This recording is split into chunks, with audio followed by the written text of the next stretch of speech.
Olá para você que nos acompanha aqui no Portal Metrópolis. Hoje nós vamos conversar com o deputado federal Eduardo Bolsonaro após o STF, a primeira turma do STF, formar maioria para condenar o ex-presidente Jair Bolsonaro por golpe de Estado.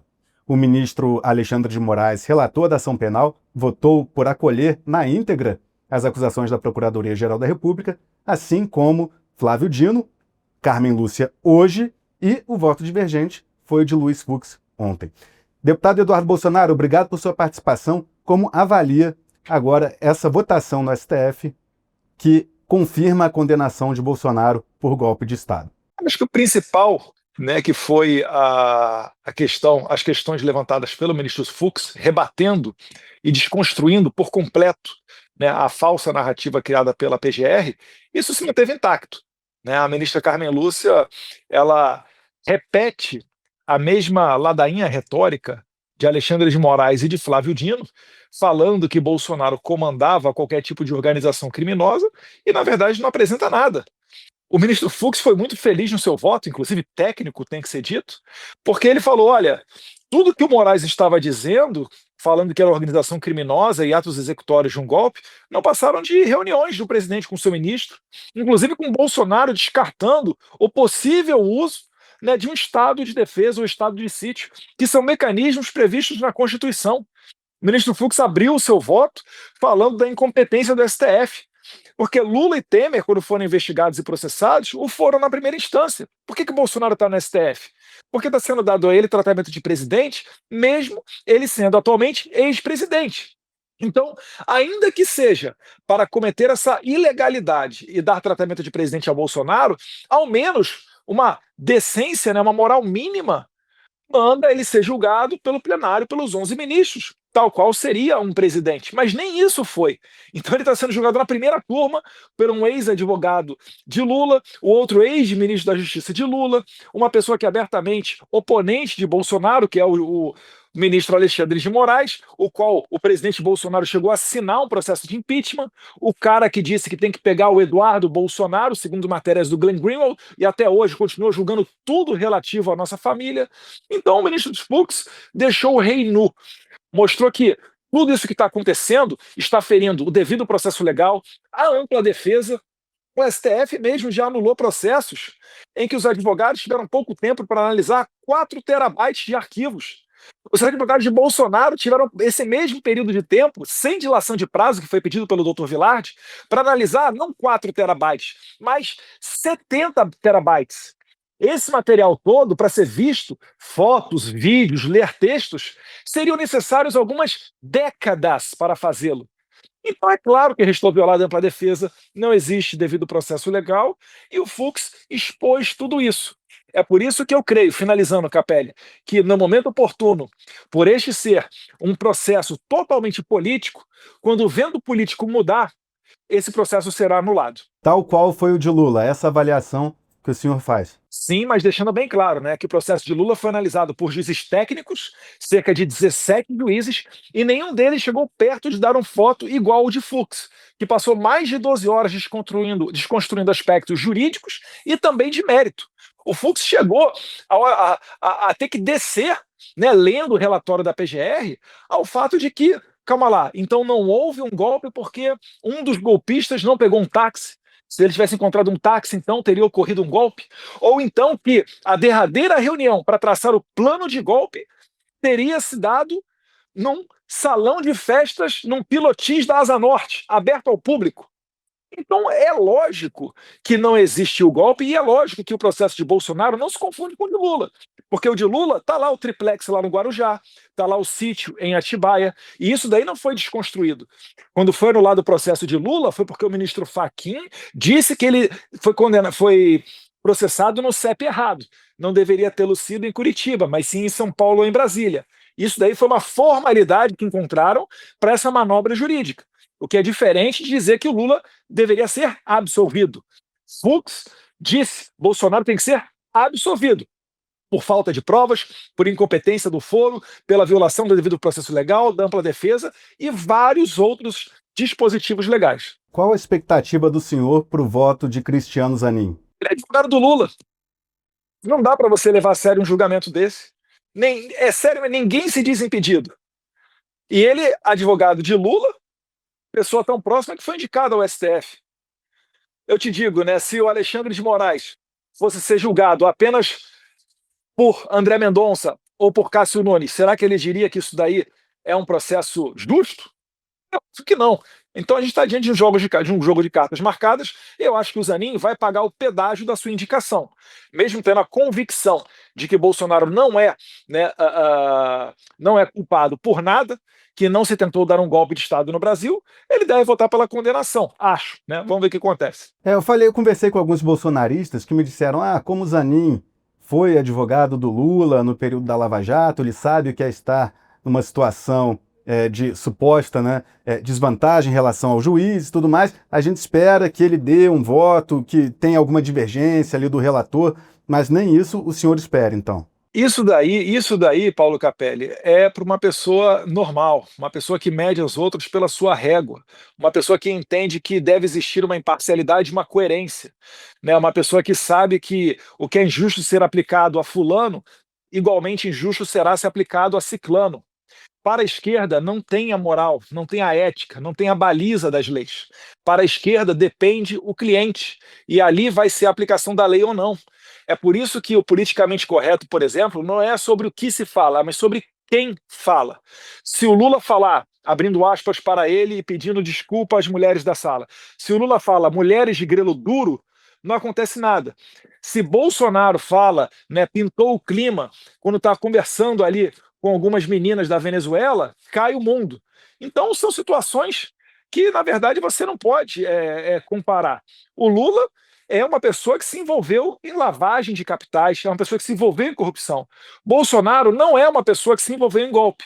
E é justamente por isso que ele será condenado, porque quem o está julgando quer vê-lo fora do tabuleiro político e vai cumprir essa missão. A estratégia de Bolsonaro é pleitear a anulação do processo, levar o caso dele para o plenário do STF, para os 11 ministros, ou as duas coisas? O que será primeiro? Como é que está a estratégia de defesa do ex-presidente? Olha, a defesa jurídica dele, né, tem que ser perguntada ali ao doutor Vilade e ao doutor Paulo Bueno, eles sabem melhor os detalhes. Eu acredito que o minimamente justo seria esse processo ser levado para o plenário, né, para que fosse realmente dado a oportunidade aos 11 ministros, já que estão dando tratamento de presidente ao Bolsonaro, para fazê-lo.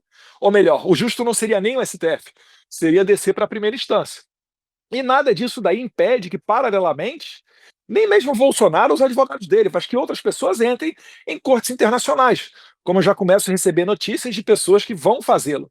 Lembrando que é um requisito para entrar, por exemplo, no Tribunal Penal Internacional ou qualquer outra corte, normalmente internacional, né, que você tenha esgotado as vias internas. Então, quando ocorre o chamado trânsito em julgado, quando você não tem mais para quem recorrer, aí sim você pode pegar esse caso e levar ele para esses tribunais internacionais. E isso E é a sua ocorre. intenção fazer isso? É minha intenção fazer isso, né?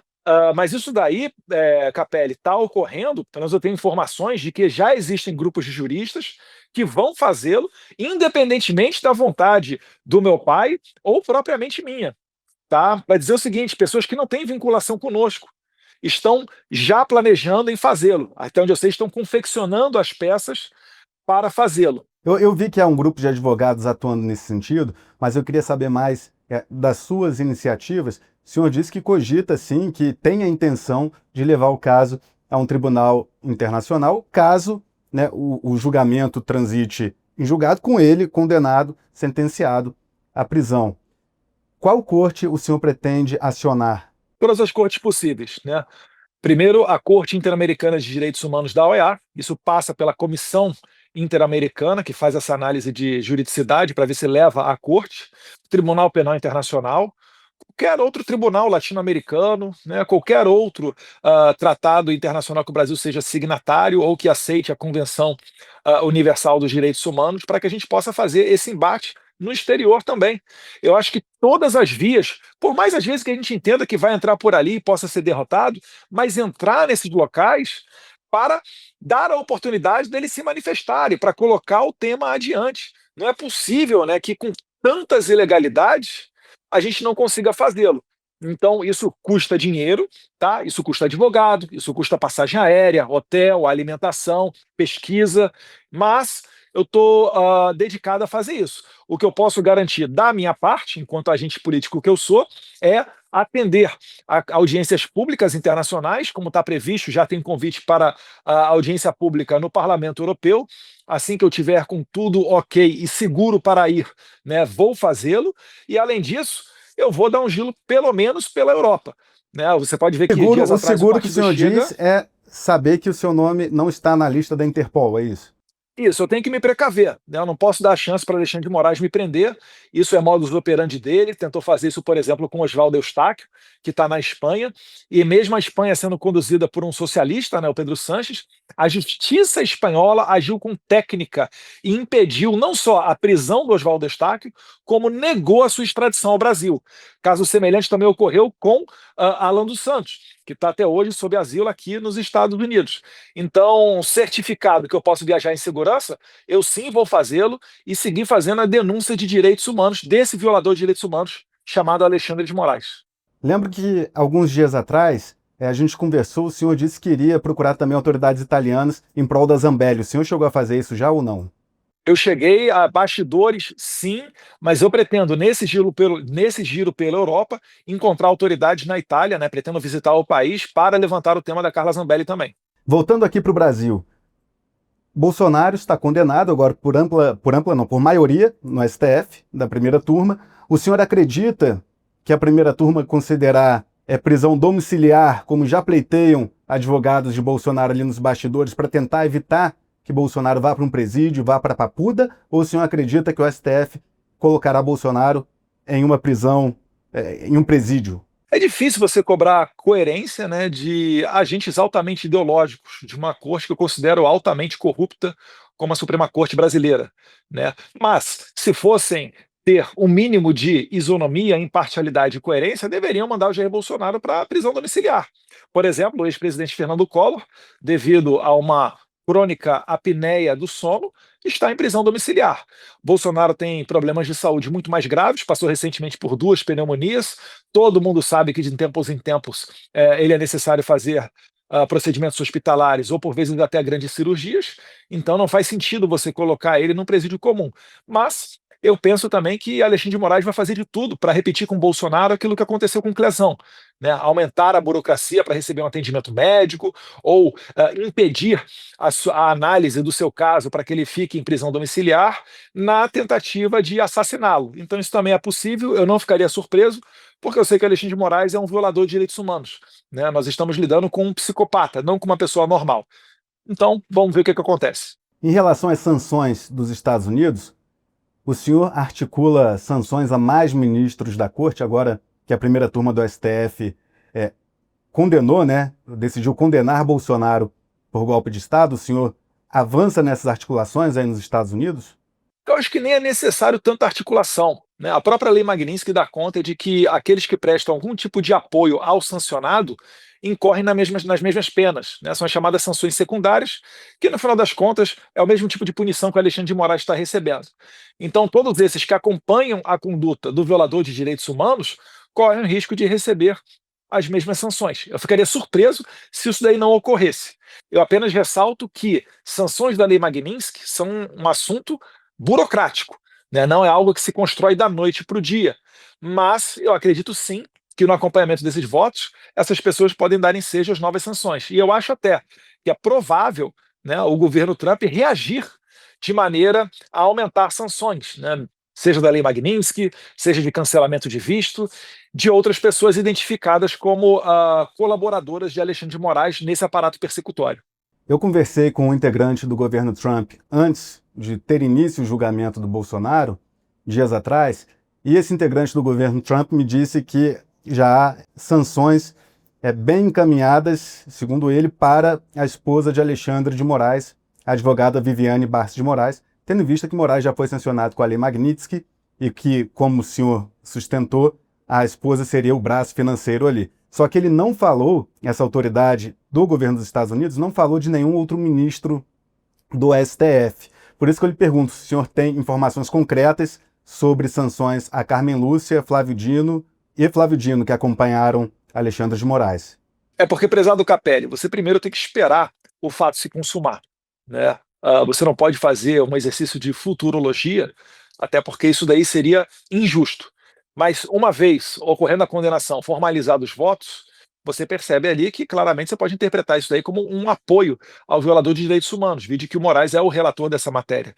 Inclusive é um absurdo, né? O cara que falou que queria pegar o Eduardo Bolsonaro continua fazendo tudo relativo aos processos da família Bolsonaro. Mas enfim, então, uma vez consumados esses votos, abre-se a oportunidade, né, abre-se a possibilidade para que também agora sejam trabalhadas sanções contra essas pessoas.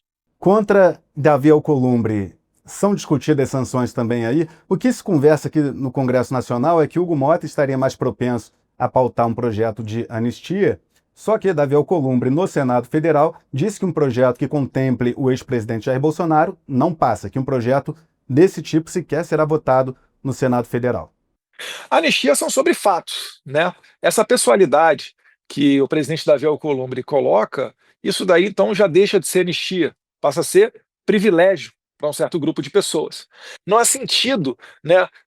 Fica difícil até de você conseguir redigir um texto falando que vai anistiar um, um determinado período de tempo, mas que retirará do gozo dessa anistia essa ou aquela pessoa. Isso é impossível de ser feito, né? Isso daí é bizarro, não deve ser feito.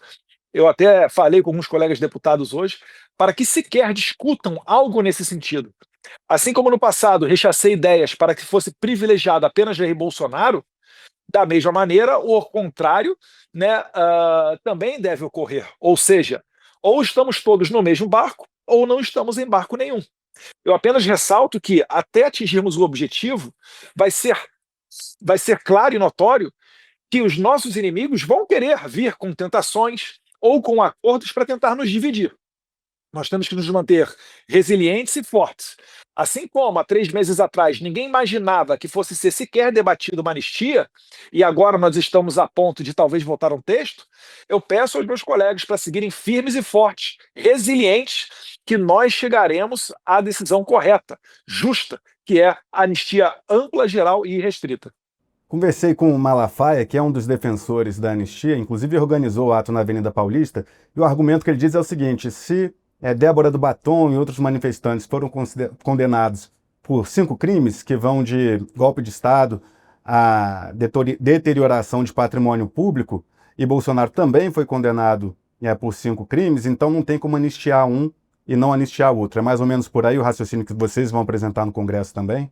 Também é muito difícil você dizer que essa estratégia aí, Paulo Capelli, em bom português é o seguinte: o idealizador dessa ideia quer colocar nós, defensores da anistia, numa posição delicada, pensam eles.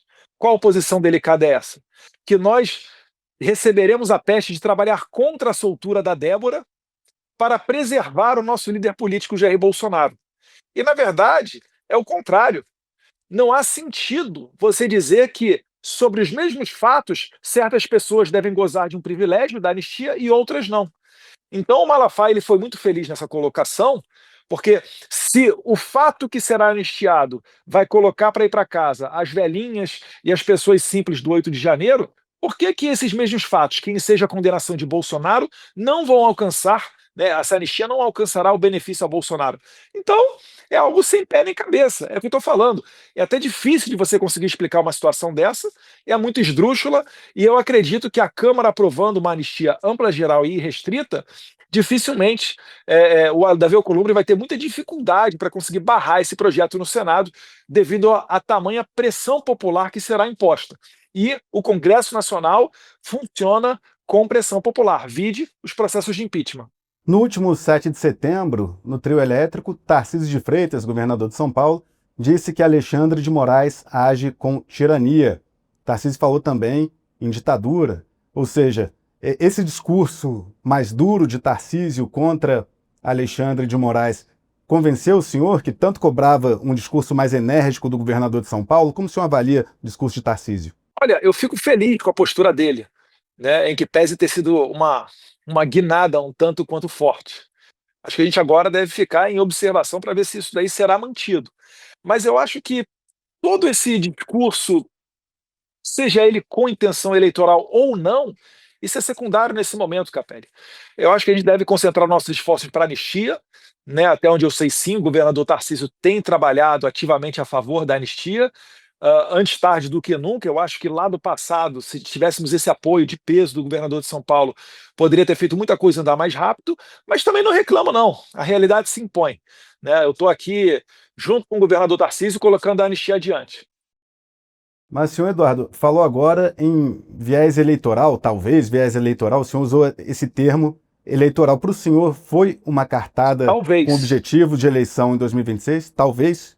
Olha, isso daí cabe a cada um fazer o julgamento. Eu não quero me aprofundar muito, não, Capelli, para não dar margem aí a qualquer tipo de discussão secundária. Mais uma vez, o meu foco está concentrado na anistia. Fico feliz que o governador Tarcísio realmente está trabalhando nesse sentido. E as motivações, aí tem que perguntar a ele o que que o motiva, né? E no mais, tanto ele quanto eu, nós dois dizemos, né, publicamente que o nosso candidato à presidência é Jair Messias Bolsonaro, que nós acreditamos na anistia e que isso daí vai abrir caminho para a candidatura do presidente Bolsonaro. Ou seja, mesmo com a condenação que se consolida hoje no STF, na primeira turma do STF, que formou maioria, o discurso é mantido, que Jair Bolsonaro será o candidato em 2026, mesmo com a condenação de hoje. Sim, 2 anos antes da eleição, Lula estava preso e inelegível, né? A própria Suprema Corte já mostra que é uma corte política. Se nós conseguirmos mudar os ventos políticos, a gente vai ter uma chance de colocar Bolsonaro de volta à presidência, porque ele já é o presidente. Ele só não será presidente do Brasil ano que vem, caso, né, tirem ele do jogo através do tapetão. Então a gente ainda está nesse momento e eu vou continuar lutando até o último segundo para fazer justiça. Eleição sem Jair Bolsonaro, isso sim é que é um golpe. Eduardo, hoje o nosso tempo para a entrevista é um pouco mais curto, mas antes de encerrar, o senhor está nos Estados Unidos, eu queria que o senhor informasse para a gente qual o clima aí nos Estados Unidos após o assassinato de Charlie Kirk, que era um influenciador, um conservador, uma liderança do campo da direita nos Estados Unidos, jovem de 31 anos, que foi assassinado enquanto palestrava em uma universidade, e se o senhor chegou a ter contato com ele em algum momento, que ele teve contato com seu pai, em uma palestra em 2023, se o senhor também chegou a conhecer Charlie Kirk. Eu tive contato pessoal com ele pelo menos 2 vezes, talvez 3 vezes, né? Cheguei a discursar no evento anual dele, um evento para jovens chamado SAS Summit, que ficou eu lá em Tampa, na Flórida, em 2022, né? Em outra oportunidade, nos encontramos no Mar-a-Lago. Lembro que nessa oportunidade ele falou que gostava muito do meu pai. Eu tentei puxar ele para tirar uma foto com meu pai, mas meu pai voltou a se sentar na cadeira do lado do Trump, né? Isso aí foi se não estiver enganado, em março de 2020. E o que fica no ar é o seguinte, né? Eu fiquei muito revoltado com as matérias de certas imprensas brasileiras falando que Charlie Kirk é uma pessoa da extrema direita. Ele era uma pessoa apenas que se abria ao debate, uma pessoa que acreditava no diálogo, uma pessoa que não queria fechar as portas nem para aqueles que são ditos de esquerda, que se colocava, né, colocava a cara a tapa para discutir ideias. E isso é saudável numa sociedade, né? Terem pontos de vista diferentes. Isso daí é a democracia. E somente com a tolerância você vai conseguir construir uma sociedade sadia, onde não ocorrerá a barbárie. E ainda assim, essa pessoa foi taxada de extremista. Se Charlie Kirk, que queria apenas debater, era extremista, qual adjetivo eu devo utilizar então para a pessoa que atirou em Charlie Kirk? Consegue entender que existe uma deturpação das palavras para tentar controlar a narrativa pública, sem se utilizar argumentos? Porque se uma pessoa ela é extremista, nazista, fascista, etc., essa pessoa é o que há de pior no mundo. Ela acaba sendo desumanizada e ninguém se importará com aquela pessoa se esses adjetivos forem levados a sério. E é isso que a esquerda faz. A esquerda ela desumaniza os outros. É por isso, Capelli, que se você for ver, concluindo, apenas pessoas de direita são vítimas desse ataque. É Jair Bolsonaro com a facada, é o Trump com tiro, é o equatoriano, né, o Fernando Villavicencio, é o Miguel Uribe da Colômbia, são Teve a europarlamentares Marielle Franco alemães. também, Eduardo. Deputado, teve a Marielle Franco do PSOL no Rio de Janeiro Sim, também. em um caso em que ela, na verdade, foi assassinada por milicianos. Não são pessoas da direita querendo matar uma pessoa da esquerda. Isso daí tem a ver com o tráfico de drogas, com milícia, é outro ponto, e é também reprovável, não tenha dúvida disso. Ninguém aqui apoia essa atitude contra a vereadora Marielle Franco. Inclusive, eu encontrei com ela certa vez no aeroporto de Congonhas, tive um bate-papo breve com ela. Agora, você vai querer Mas também traçar paralelos? teve uma. Ela não foi Não, vítima de um não estou discurso traçando repetido e um louco paralelo. pegou uma Eu não arma e estou atirou traçando nela. paralelo, Eduardo. Só estou falando que o senhor disse que não havia figuras da esquerda que fossem atingidas. E a vereadora Marielle, que tinha um mandato muito aguerrido, assim como o senhor também tem pelo campo conservador, ela tinha pelo campo da esquerda, e ela foi alvejada, assassinada por conta da atuação dela. Aqui eu não estou fazendo nenhum juízo de valor, nem traçando nenhum Não, paralelo. sim, Só estou mas é dizendo uma que a violência atuação, mas política foi. atinge também diferentes Não, lados. negativo, Capelli. Eu vou discordar mais uma vez, permita-me discordar. Ela não foi vítima do seu discurso e do seu posicionamento político. Ela foi vítima da sua ação enquanto vereadora. Ela foi vítima de milicianos, que são bandidos. Ela não foi vítima de um cara de direita. Alguém sabe se os assassinos de Marielle são de direita, de esquerda, de centro? Então, agora, o assassino de Charlie Eram Kirk, a pessoa policiais, que né? atirou em Trump, queria eliminar um opositor político. E é isso que eu estou falando, a questão da motivação ideológica, não da motivação criminal. Ambas são reprováveis, não tenha dúvida disso. Ambas são reprováveis.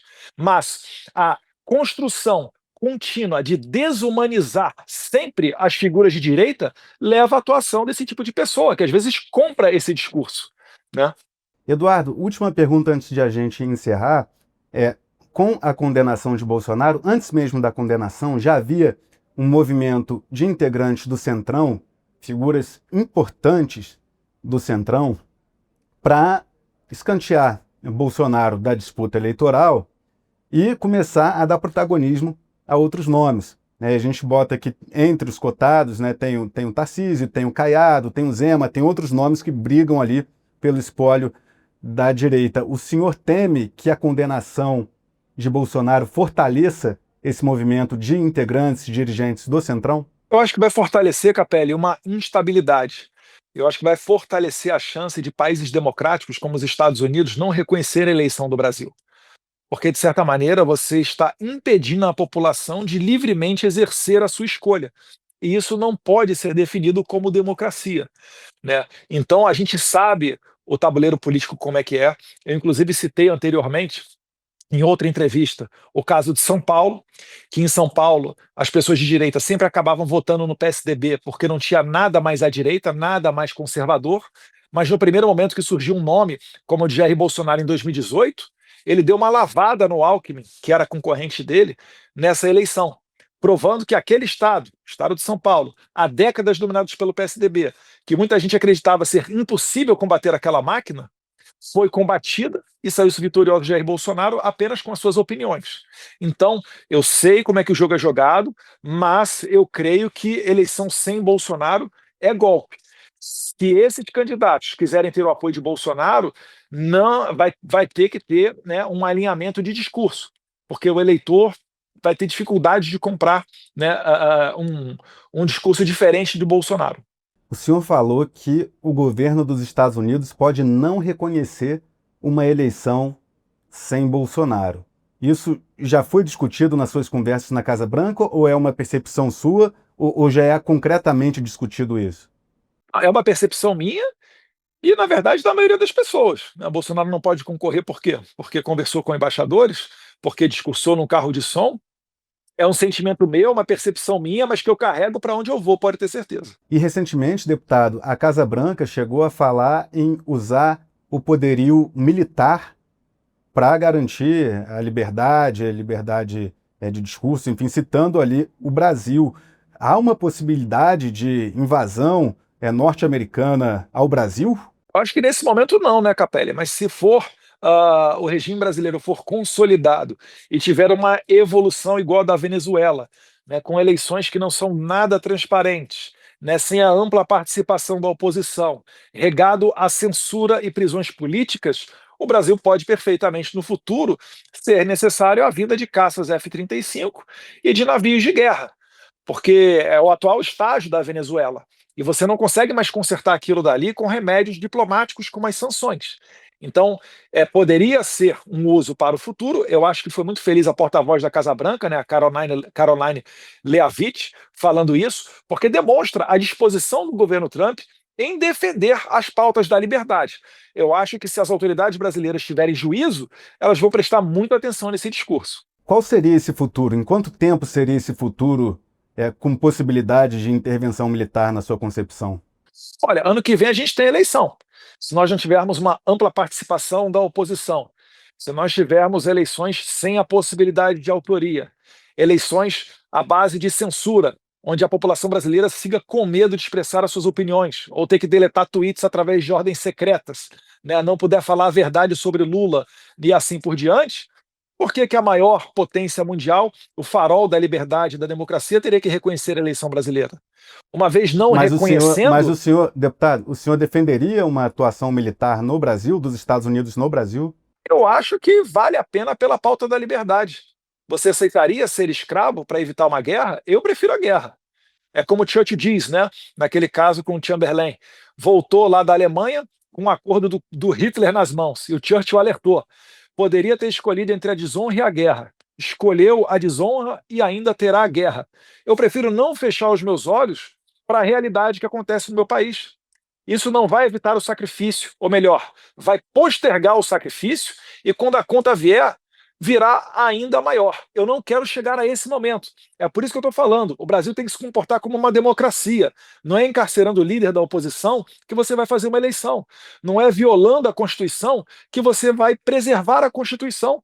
Isso está muito claro, né, e está notório para todo mundo que está acompanhando essa inquisição no Supremo Tribunal Federal liderada pelo Alexandre de Moraes.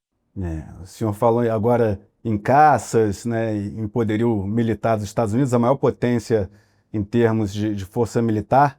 Né, eu fico só pensando se chegar, de fato, de escalar a tensão a um ponto como esse, né, se pessoas inocentes também não podem sofrer, ser alvo. O que você acha? Estou aqui, é óbvio que é uma possibilidade que a gente não sabe sequer se vai acontecer, mas teve a fala da Casa Branca, da porta-voz da Casa Branca, essa sua avaliação sua.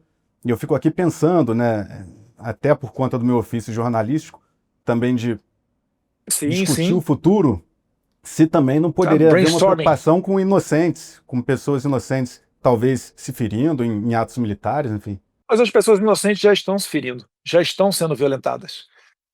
A família do Clezão é uma família de pessoas inocentes. O Clezão é uma pessoa inocente.